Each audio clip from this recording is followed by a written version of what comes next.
Here's how Algomancy lets you play the game that you want to play, rather than what the deck wants to give you. It does this through this concept called live drafting, which is where you're actually sculpting your hand in the game rather than drafting or constructing a deck before the game happens.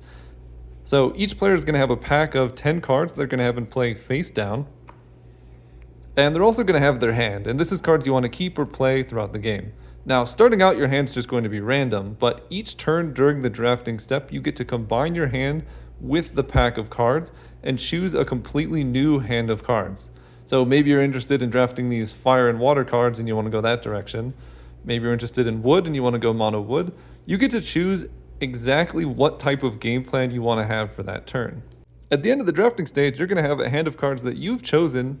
That's what you want to play, and you just need to make sure there's 10 cards remaining in the pack, and you'll pass that to your opponent, which they'll see next turn.